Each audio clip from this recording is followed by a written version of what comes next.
Change Radio News. Today is Wednesday, the 15th of May 2024. The news is read by CP Westmanda. Stories making headlines today. Citizens reject the PVO Amendment Bill. Deaf citizens say sign language must be a mandatory subject in schools. Honorable Molokale says policies must be changed in the health system.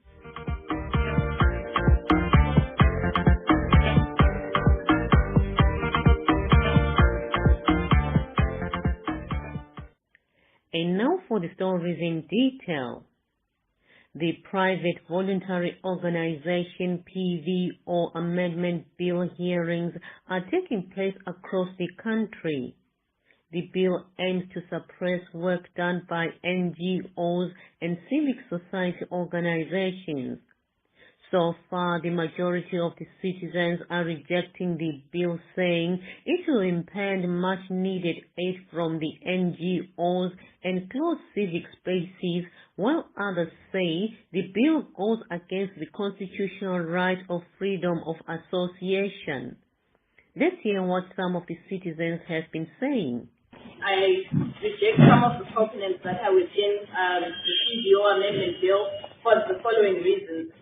The first one is that clause number 4 could result in the violation of Section 58 of the Constitution that speaks to freedom of association and the African Commission's guidelines on freedom of association and assembly, because it allows, it gives the power for some of these organizations to be denied registration. Secondly, the bill introduces ministerial overreach, and the powers of the minister and the registrar could infringe natural justice, where he can suspend and disqualify individuals without giving them an opportunity to defend themselves. My third point is that Clause 9, which amends Section 22 of the Principal Act, gives the registrar and the minister powers which go against the labor laws of the country and which will negatively impact labor rights, which set out how and what circumstances contracts of employment must be terminated. And my fourth point is that the imposition of criminal penalties goes against the African Commission guidelines on freedom of association and assembly, which provides that informal associations shall not be criminalized or punished in practice and under the law for failure to register. So we're seeing that the bill is contradicting some of the existing laws in Zimbabwe and also going against the Constitution. Thank you. Zimbabwe is part of the debt and arrears structured dialogue. And part of the pillars that the country has committed to stick to is governance, good governance and human rights. And the civic space also talks about human rights in their broad nature as defined by our Constitution. I also implore the Parliamentary Legal Committee to look also at the implications of this bill in terms of affecting the operating space of CSOs, CBOs, FBOs, etc., and look at whether these will not have adverse impacts in the work of CSOs. The third point, CSOs contribute, I think is the third contributor, the third biggest contributor in our GDP. First is mining. I think second is agriculture. Third was NGOs, the fund that comes from our partners across the world. Therefore, let's also look at this bill. If this bill is not going to also compromise the space and also the flow of developmental aid into the country, as it is the third biggest contributor into our GDP. Perhaps what we are seeing as infrastructure development and other projects is part of the contributions that come from the joint partners. The third point, this bill also, if you look at the transition mechanism, it says that within 30 days, a PVO must have transitioned into, an organization transitioned into a PVO. And it does not look at the due process of changing certain structures of the organization should the bill sail through. You know that when you have an organization, you need to convene maybe AGMs, meetings, for you to then talk about what this bill seeks to do. Within 30 days, in our view, we think that is not adequate to follow the due process of transitioning. And also the issue of the powers to the minister. Our view is that this must be given to a body. I think Babu Tabangana has already said what I wanted to say. If the bill should say through, it must give the administration of PVOs to an independent body. Because if the minister then can designate a committee and say we are changing it and they're putting these particular individuals, what we are doing is that we are now changing an NGO into a governmental organization. It ceases to be a non-governmental organization. Senators Anna Shiri and Ismail Joe are among the citizens championing the cause to make sign language a mandatory subject in schools.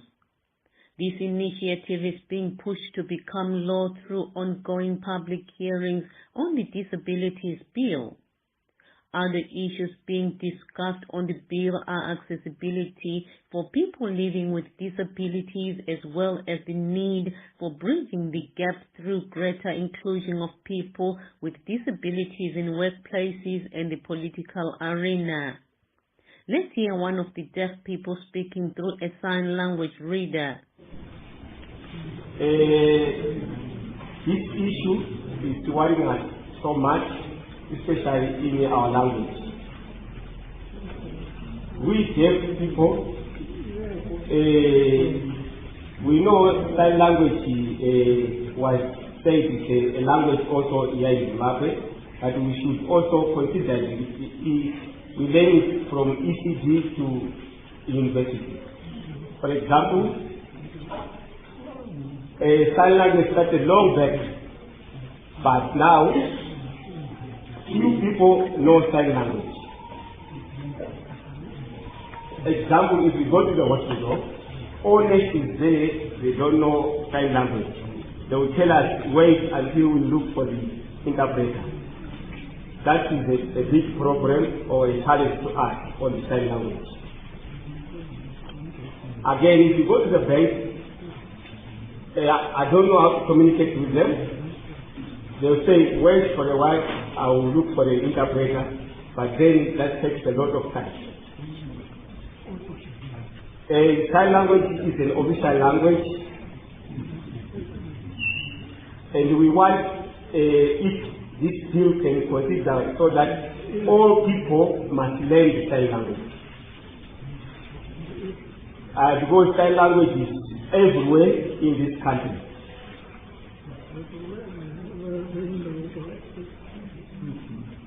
If deaf go to the other department, they find it so difficult to communicate. And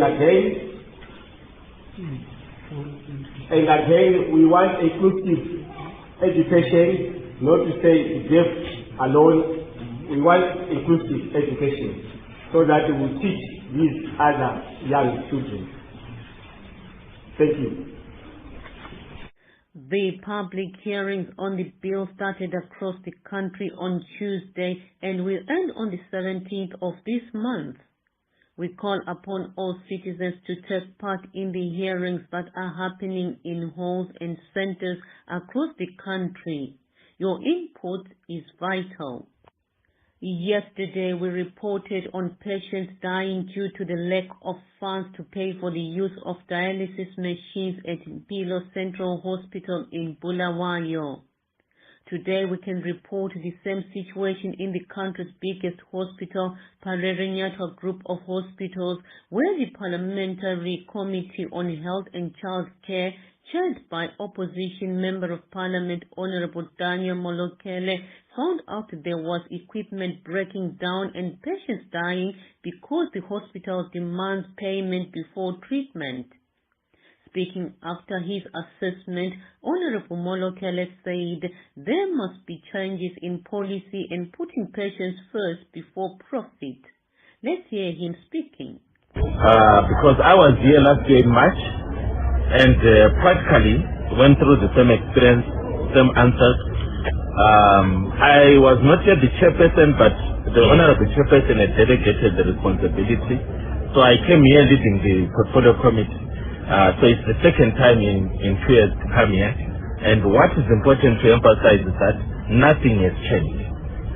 So I think my responsibility and the responsibility of the portfolio committee is to make sure that we do not accept what is there, especially the fact that diagnostic machines can be offline for many years, while at the same time patients need access to those services. And the right to health, which is Section 76 of the National Constitution, is very clear that it's not going to be enjoyed by only those who have got money. So as a portfolio committee, our responsibility is to make sure that access to healthcare services, especially for non-communicable diseases, especially for cancerous diseases, must not be a preserve for a few Zimbabweans. It must be for every Zimbabwean. And as things stand, we hear that a lot of people are dying, and it's because the emphasis is on money. As a portfolio committee, we think the real problem is not money. The real problem is the policy and legal framework around administration of these healthcare services. What we need to see is institutions such as Parenyatwa, institutions such as Mpilo, getting more autonomy in terms of ability to provide services at a fee. So as a portfolio committee, we are going to push for policy and legal framework, so that those people who are going to India, those people who are going to South Africa for healthcare services, those who are going to private sector and overwhelming it, actually access it here, what we call commercialization.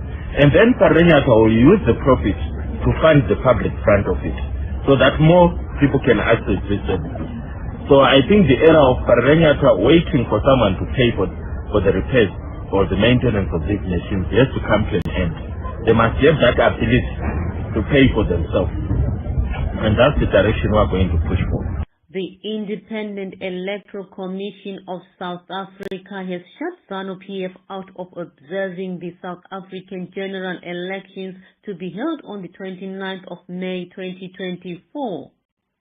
Our South African correspondent Jeffers Mapaso filed this report. The Independent Electoral Commission of South Africa has shut ZANU-PF out of observing the South African general elections slated for 29 May 2024. This came after opposition political parties were up in arms following the ruling African National Congress Party's confirmation that it had invited ZANU-PF to observe the plebiscite. The African Transformation Movement Party had written to the IEC over the matter, urging the electoral body to reject ZANU-PF's involvement in the election observation, while Build One South Africa and the Democratic Alliance parties also blasted the ANC's move as unconstitutional and interference in their political affairs. Responding to the ATM party, the IEC issued a statement assuring South African voters and the ATM community at large that it had not accredited Zimbabwe's ruling ZANU-PF party or any other political party to observe in the elections slated for 29 May in South Africa. The electoral body added that the ZANU-PF's participation in the South African elections would cause potential damage, hence it would not engage in anything that compromises the electoral process. The IEC added that it strongly believes in the integrity of the elections it manages and therefore safeguards against measures that would compromise its processes. Reporting for Change Radio in South Africa, this is Jebas Mapasus. The president of the Economic Freedom Fighters, EFF, Julius Malema, said after winning the 29th March elections, his government will immediately act on tackling crime that the current ANC government is failing to control. He said his government will end the gang wars and eliminate the rise in rape cases in South Africa. Let's hear him speaking at a rally in Mthatha in Eastern Cape. Malema said, "We are going to stop this murder in Mthatha because this must be a land of peace. The land of Nelson Mandela will have law and order under the EFF. We cannot surrender the streets to gangsters, to taxi bosses, some taxi person whose loan is even called Prawatwan, not under the EFF. Under the EFF, your business is taxis. It's not to terrorize people. No one must be feared. We must all fear the law. And no one must be protected by the police. Because this police, they use the police vans to transport drugs. And Nyaobe because they don't get searched. What was painful when I discovered DP is that even ambulances transport drugs. Because ambulances don't get stopped. at the roadblock. So this is a road that needs a firm government which is going to deal with criminals. We cannot have peaceful South Africans respecting the law but living in fear. Those who don't respect the law don't live in fear. Under the EFF, you rape and you go to jail. Be guaranteed after serving your term, the database of all rapists is going to be made public. What is a database? A database is when you go to Mtata to go and ask to be a teacher in a primary school because they don't know your history and make you work with girl child. Someone must just Google your name and then it must come out the rapist. So that everybody knows the day I rape, that dark cloud is going to hang on top of my head until the grave. You cannot rape and say you served your term. You will never serve your term because that person will never recover from what you did. When you rape, something in women die. And that thing will be dead forever. And then you come back and say, I've served my term. What term? Because every time she sees you, she's reminded of the past experiences. So we need to protect our girl child. There has been a significant rise in robberies at schools as thieves target the school for cash being paid by parents in the form of school fees and SDA fees. So far, 7 schools have been affected, mostly at night, where the thieves target the safes where the money is stored overnight. While one robbery happened during the day at Warren Park 3 Primary School, where the thief went away with $1,481 in cash. The police have advised schools to beef up their security and advised them to bank the cash daily rather than keeping it in safes at school premises. Tatenda Mavetera, the Minister of Information Communication Technology, Postal and Courier Services, told Parliament last week that the Internet communication provider Starlink does not have a license yet. She said the company is working closely with the Postal and Telecommunications Regulatory Authority of Zimbabwe to ensure all systems are in check before issuing a license. Starlink works by providing internet coverage using satellites, which means it can give internet access to subscribers in urban remote areas uninterrupted. Examination results of the April-May 2024 National Foundation Certificate NFC Higher Education Examinations Council HEXCO are out and indicate a pass rate of 62.7%. The results can be collected from the Ministry of Higher and Tertiary Education, Innovation, Science and Technology Development. Dr. Deborah Machando from the World Health Organization recently revealed that suicides in youth in Zimbabwe are among the top 6 in Africa. She gave these statistics during a Mindskill meeting in Bulawayo. Some of the causes of suicide are anxiety and drug abuse. In the meeting, it was discussed that reducing suicides can be done through providing activities such as sports, open discussions, and life skills workshops. As cholera continues to affect Zimbabweans, we at Change Radio encourage Zimbabweans to wash their hands with soap over running water, not eat half-cooked meals, not buy vegetables and fruits from street vendors, boil water before drinking and maintain good hygiene always. And finally in sports, in the English Premier League, Manchester City defeated Tottenham Hotspur 2-0. Erling Haaland scored both of the goals. The result means Manchester City are top of the league, 2 points ahead of Arsenal, and the season ending this coming Sunday.